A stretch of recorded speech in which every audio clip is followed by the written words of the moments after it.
Alrighty, guys, welcome back to another episode with me, your host, Michael Labs. I have it's gonna be an interesting show today. This might be only honestly 30 minutes, if we get that lucky, it might be 30 minutes. As you can tell, if you're just listening to this, I'm not doing too well. I got see it right there. See that? Yeah, I got hit. I got crushed with the vid. I got COVID. I got it last week. By the time this airs, I almost didn't even put out a podcast this week. One reason, because I felt like absolute crap all week. And I didn't want to put out anything. I just didn't think I could do it because I'm still crushed. I'm recording this podcast on the 19th of August, Friday, in my closet, like Harry Potter, and I'm not feeling too well, not feeling good at all. This was kind of like when I did the podcast when I had the flu. That was horrible too. I don't know how I managed to even get on a mic for 20 minutes or 30 minutes, whatever I did, and talk. But this episode today is basically just going to be me talking about COVID and how it absolutely demolished me. I don't know where I got it from. I have no idea. I know I was door dashing all week, and Taylor and I would go to the gym, but she, as of right now, she never got it. She's had COVID before. She got it back in like June of 2020. I got it. I didn't get it. My whole family got it except for my father.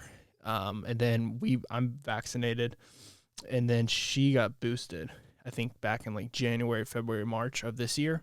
So maybe that's why she didn't get it, or maybe I was door dashing and I went to some sketchy bar to pick up food. I remember this is one bar that I went to like last week, and it was rough. It was rough. Like the people in there were rough.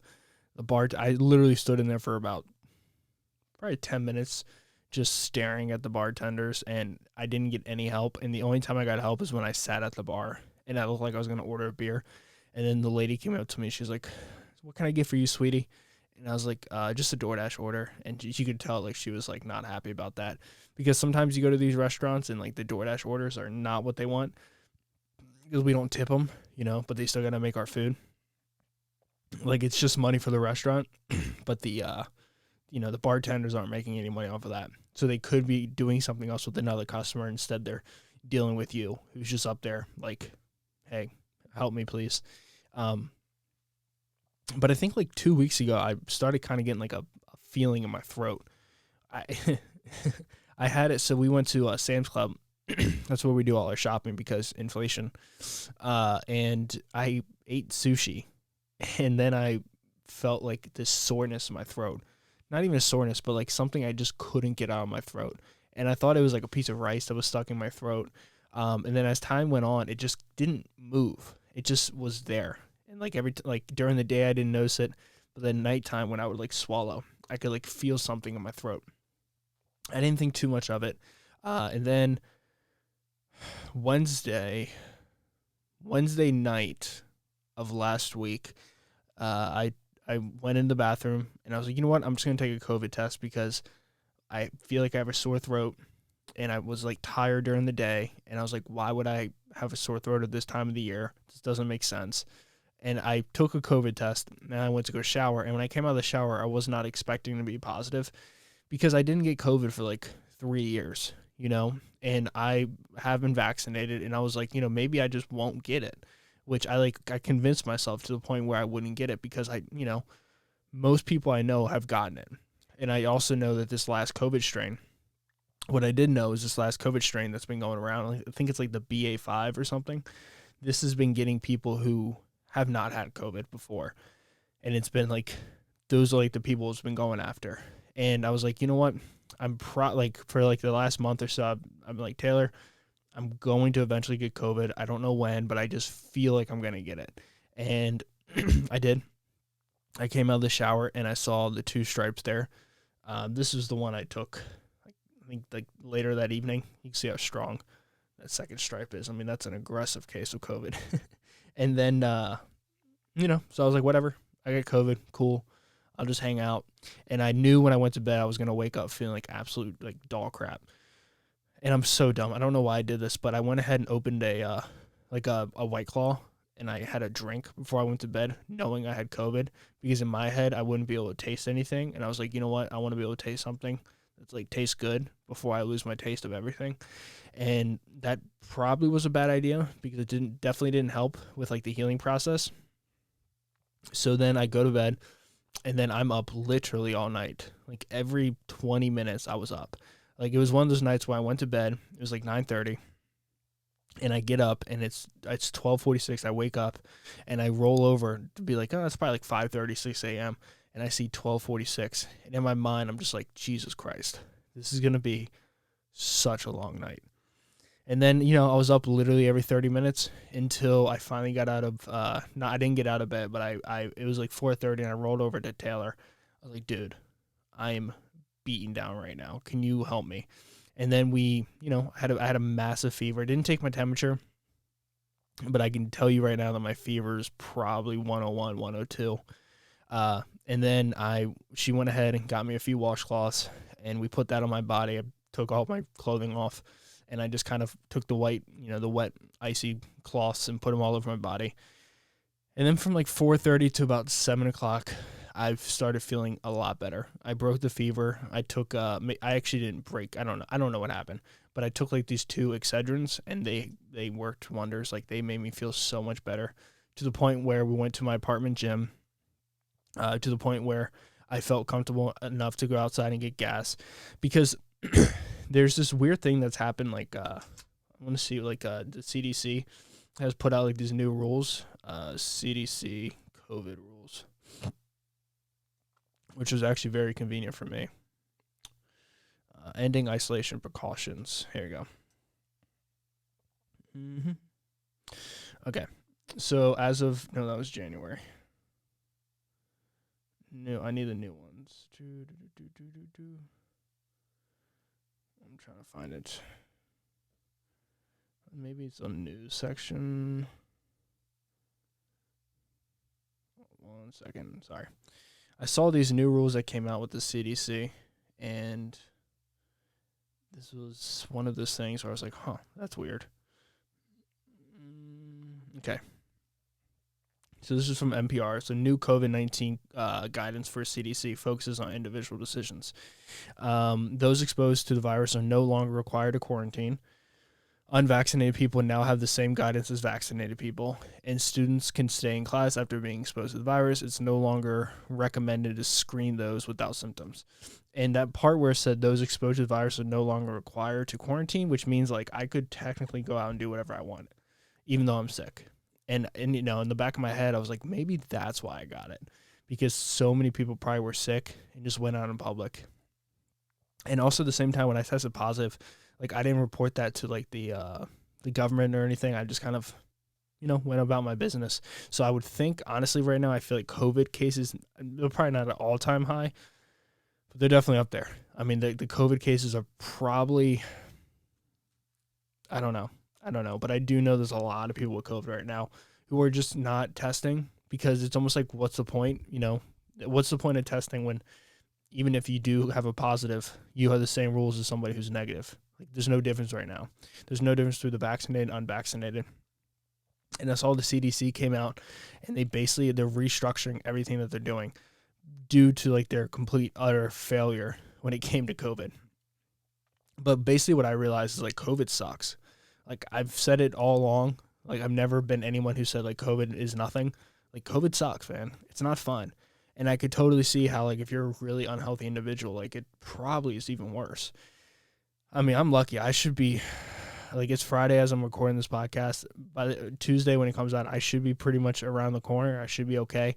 But the biggest symptom I've had is just exhaustion, like to the point where I'll get up at 6:30, which is like an hour of me sleeping in. Usually Taylor and I get up at 5:30. I'll wake up, and then I'll be, I'll go about my business, drink coffee, watch the stock channel, and then by 8:30, I'm on the floor just sleeping again, or just resting, or like hallucinating. Like, it's crazy. It's just crazy the way it affects my body. So much different than any other thing. Like when I had the flu, when you have the flu, like you're down and out for, 1 to like 2 days, a day and a half, 1 day, 2 days, and you just can't move. You're just throwing up, but it's going to be over. With COVID, you just don't know. Like when I'm laying down, I'm like, man, what if I have long-term issues? Like, what if like this tiredness never goes away? What if like, I'm like always lethargic? You just don't know. And it's even weirder because like I couldn't be protected by anything. Like the vaccine didn't do anything. It would, I've had the vaccine like over 2 years ago now, but even if I got boosted, it doesn't matter. The vaccine doesn't protect you from it. So like in my head, I'm just like, this is just like what we're going to have to like live with now at this point. And to know like I am vulnerable and I can get it makes me kind of like pissed. I had like a competition with me and my dad and I was like, man, because we're the only two in my family who haven't gotten it yet. And it was like a little competition. I don't think he knew about it, but I was like, I'm not going to let him win. He's going to get COVID before I do. And then obviously I lost. I ended up getting it way before he did. But, I think overall it sucks having, it slows me down. I can't go out and DoorDash as much as I want. Like, even though technically I could, it's harder to do podcasts. It's harder to talk. And you guys can probably tell by like me trying to ramble on. But it's just one of those things where I guess it's just here to stay. And the whole time I was sick, I wanted to know like where it came from. Like I wanted to know like, why do I have this thing? The way it treats your body is just so odd. You're just so tired. You feel like when you grip, you just can't grip hard. Like you don't feel like you're thinking right. Like I just don't feel like I'm thinking like clearly all the time. I feel like when I'm napping, I don't ever nap. I'm just hallucinating. I'm just like thinking about things. The fever comes and goes. Your energy levels are gone and then they're back. It's just weird. Like sometimes I feel like I can go out and work out. Like earlier today, I felt like I could go out and work out. And then, earlier today I was like, you know what? I can't do a podcast. I don't have the energy.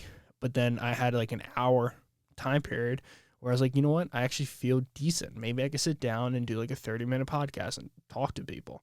But outside of that, like besides that, man, I'm just I'm sleeping the whole time. I'm just sleeping the entire time. But that's that. I got COVID. What are you going to do? I'm human, just like everybody else.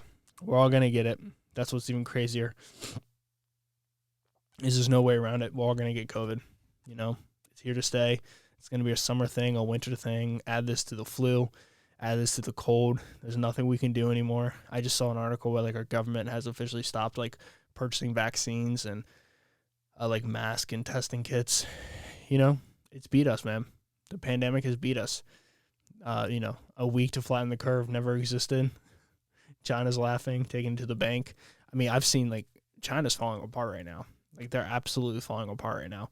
This COVID has been an absolute bomb for them. No pun intended. Because one thing about China is they have a lot of their government's money is invested in real estate. They own so much real estate because they're a communist country. So like everywhere where anybody lives is owned by the government.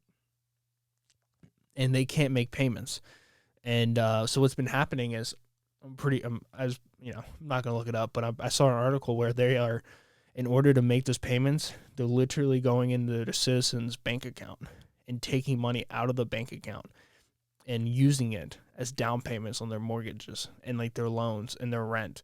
I think this is like the difference between us and China. Is like here you can never do that. Here the government's never going to go in your bank account and just take your money out unless it's for taxes.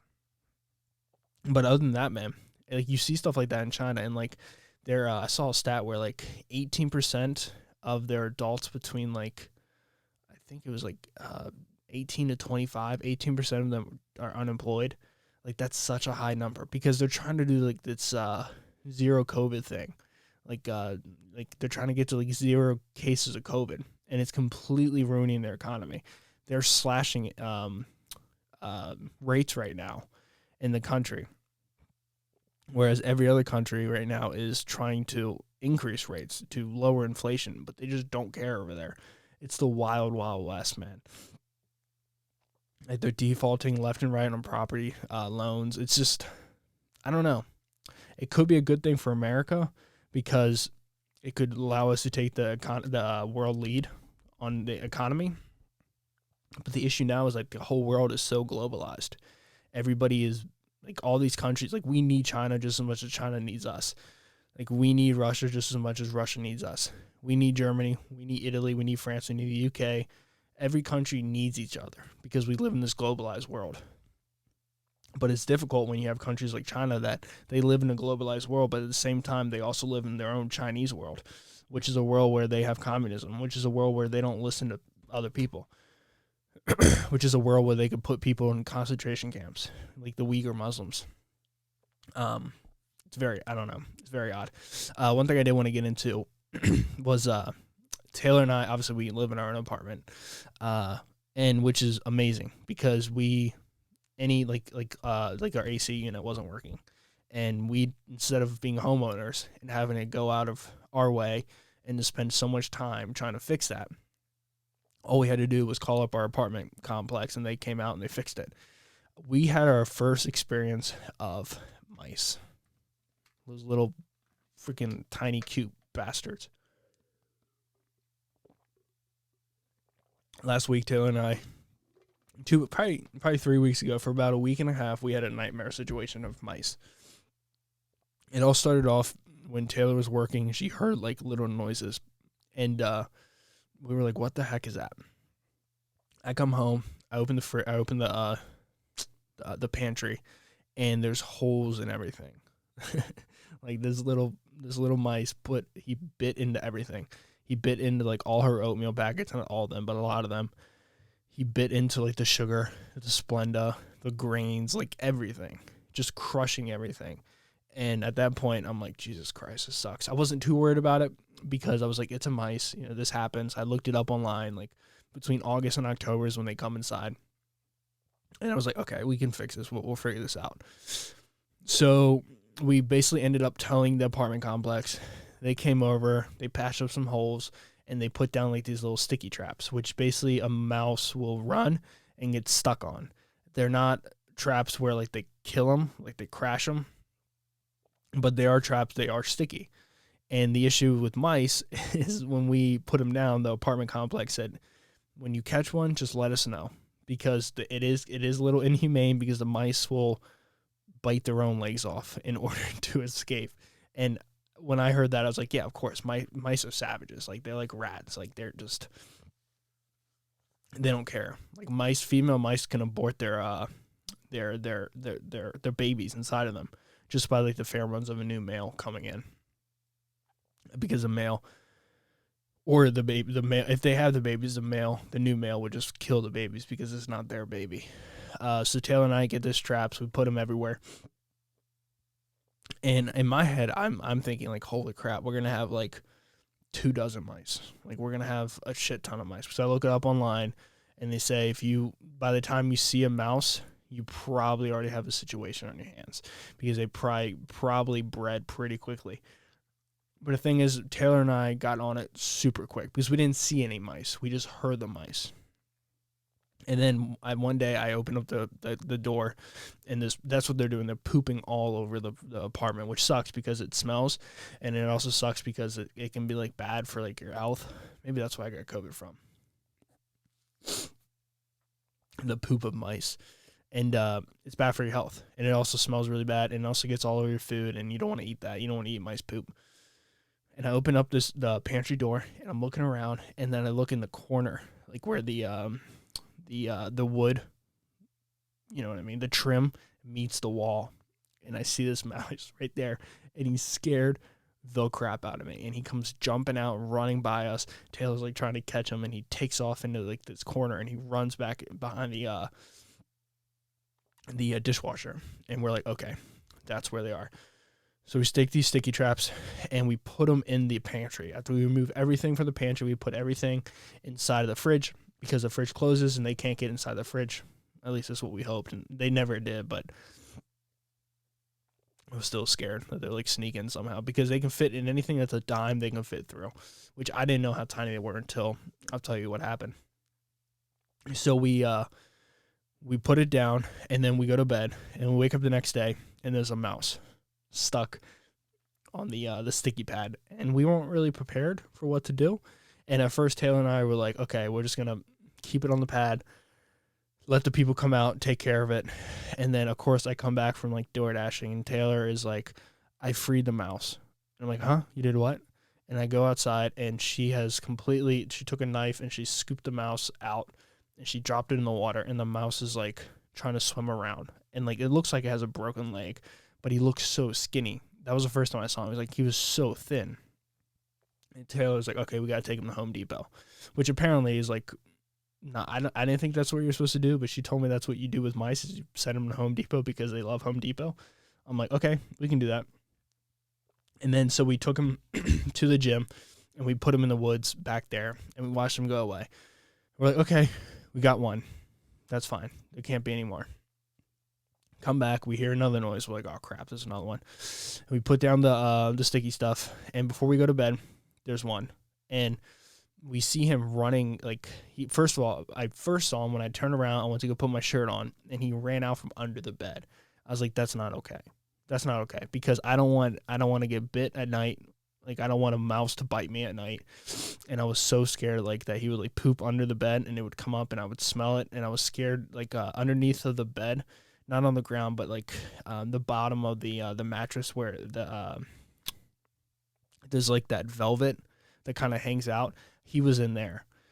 And Taylor and I tried to catch him. We moved all our furniture, and at one point, we actually had him, like, there's books, and then I put a bowl on one side of the book, and there was one point where we actually caught him. Like, he was in the bucket, and then she went to go move the bucket a little bit, and the little dude took off. So then for like an hour, one night, we tried to catch him. Like, we were chasing him around the apartment complex, or our apartment building. We couldn't get him. And before I went to bed, I'm like, okay, let me go check the trap real quick. And he was stuck on the trap. This dude was not in a good situation. And I was like, you know what? I'm just going to not worry about it. I'm just going to let him die. Like, I know I'm not supposed to feel that way. I know PETA would be upset with me. I'm just going to let him die. He's not my issue. I don't really care. It's just one little mouse. Like, we use mice all the time to test on, like, whatever. Didn't happen. I felt horrible. I felt so bad. So I ended up taking a knife, scooping his legs off, and I put him in the bucket, and he was fine. He was just floating around, and we took him to, I forget where we released him at. Maybe it was a gym, or maybe it was a baseball field that we went to. We released him, and then like the next day we got one, and this mouse, he got stuck face first. So his mouth was stuck like on the sticky stuff, so he couldn't breathe. And Taylor got him. We got him off the pad, but he still couldn't breathe. You could tell he was like hyperventilating. His chest was going up, up, up. And we were like, oh my God, we got to get rid of this guy. So we took him, we put him in a bucket of water, and we drowned him.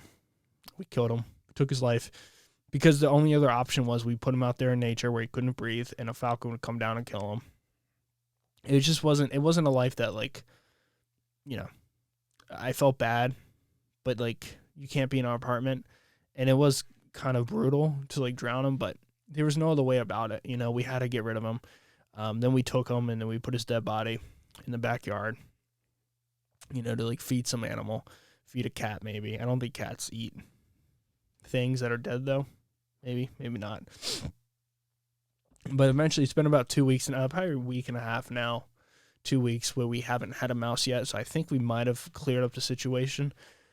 But it was just one of those moments where I was like, okay, this is what it's like to live somewhere on your own. The fairy tale has come to an end. And the only thing I thought about the entire time was how lucky we are for them to just be mice and not rats. Like places like New York City, or even places around here, people have rats, like these massive creatures with huge tails that carry like the worst diseases in the world.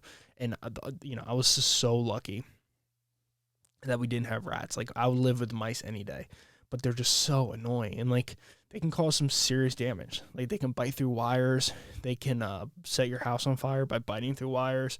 They can poop on all your food. You can lose hundreds of dollars of food because these stupid mice decided to poop on everything. But we got really lucky with our situation. We got rid of them really quickly. We jumped on it very quickly. But I could totally see how somebody who maybe just doesn't care that much, like, honestly, that would have been me if it wasn't for Taylor. But, like, if they bred and they had, like, 12 kids, like, it would have been a nightmare. It would have been an absolute nightmare. And we clogged up all the holes when they can come in from outside. I thought they came in from, like, the vent that our dryer does to put all the air outside. Could have been anything. That's the disadvantage of living on the first floor, is they can just walk in from outside, and they're so tiny, so they can go anywhere.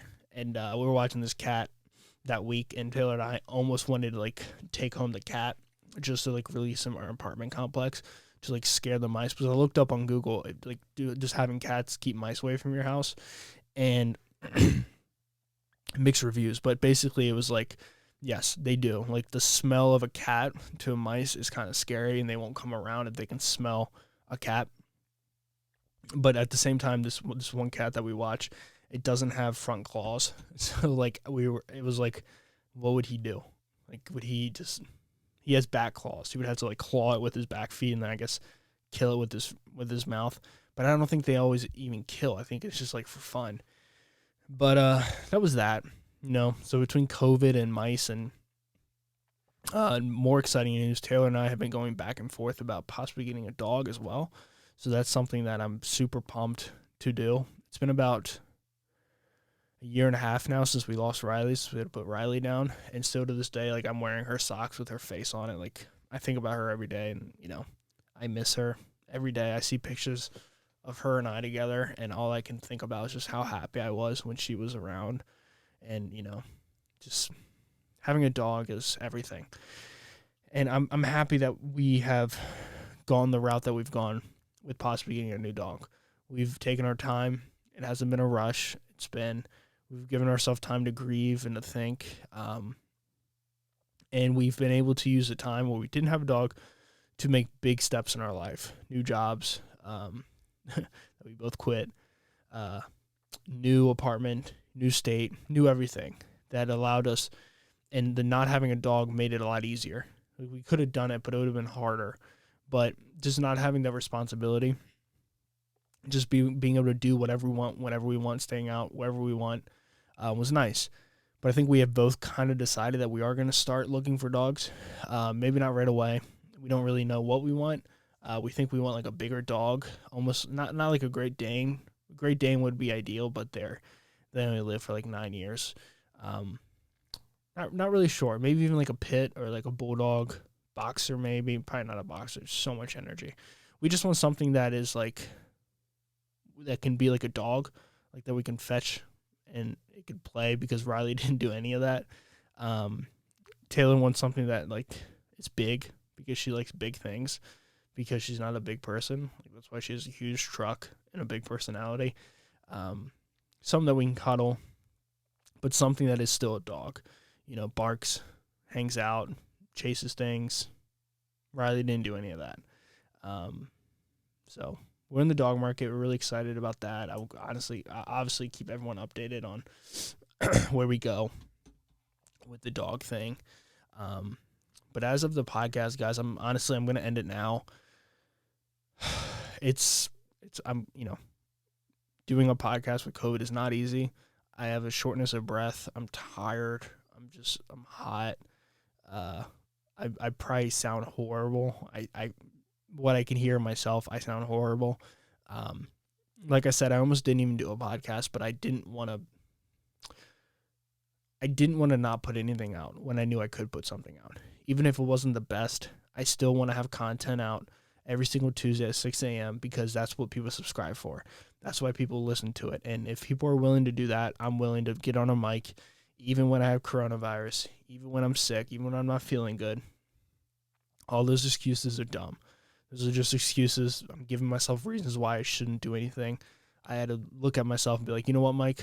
You have to do something because you're going to be pissed. Like, if whenever I don't put out a podcast or whenever I feel like I feel horrible, like inside I feel terrible, because I know for me and the guys I listen to, podcasts like Two Bears One Cave, Bad Friends, No Press Network, Rogan, Theo Von, when they don't put out a podcast, I feel it makes me upset. I understand, and I don't get upset like all day, but I kind of go like, hey man, that's why I listen. Like I want to hear you. I want to, that's why I subscribed. That's why I follow you. And even if it is only an hour, I just want to hear your voice. Or even if it is only 30 minutes, I just want to hear your voice. It's like a routine thing. And I don't want somebody to like have a routine on Tuesday where they listen to me on the way to work or on the way to school and I fail them, because I don't want to feel like a failure. And I don't want people to think that I don't care. I do care. And that's why I did a podcast today, even though I feel like absolute crap and I just want to sleep. But this is what I do. I started this podcast for you, and I'm going to continue to do it, even if I have COVID, because that's what we're here to do. We're here to bring out content. But yeah, I just want to also say thank you so much, again, for everyone who has subscribed from my YouTube Shorts, TikTok, and everything. I've gotten so many more subscribers on YouTube. It's insane. If you are a subscriber on YouTube, make sure you just like all my videos, all my podcasts, all my reels, all my shorts. It really helps the podcast grow exponentially. It's going to be a good year. 2022 is going to be a good year for the podcast. 2023 is going to be amazing. I think 2024 is when it's really going to be a big podcast. I think it's going to be getting tens of thousands of downloads, and I'm excited to see the trajectory of where this podcast goes, especially now since I have a few interviews coming up for jobs. So once I make a little bit more money, I can invest more into the podcast and stuff like that. I have an interview I got to do this past weekend. So by the time this episode comes out, I've already done an interview. It's like a marketing agency. It's like an email marketing position. It pays like 23 to 26 an hour. So nothing crazy, but enough, we don't go anywhere. Like Taylor and I, we're so good with our money. We have so much money saved up and invested that like we're solid. Like we could get, and our credit score is so good. Like I have like a 752 credit score. Hers is slightly higher, which is frustrating. Whatever. She knows how it's a competition with me. But yeah, guys, like, comment, subscribe, share with your friends and family. I'm sorry again, I wasn't feeling that best, but I promised podcasts every single week since I restarted the podcast back in March, and you know what? This is what you get. Guys, thank you so much. Be blessed, be safe. I'll see you guys next week, hopefully with more energy and more things to talk about. I have a lot I actually want to talk about. This lady who came on Lex Friedman's podcast, I want to talk about her. She's amazing. I want to talk about her ideas and stuff like that. But I'll see you guys next week. Be well. Be safe. Thank you.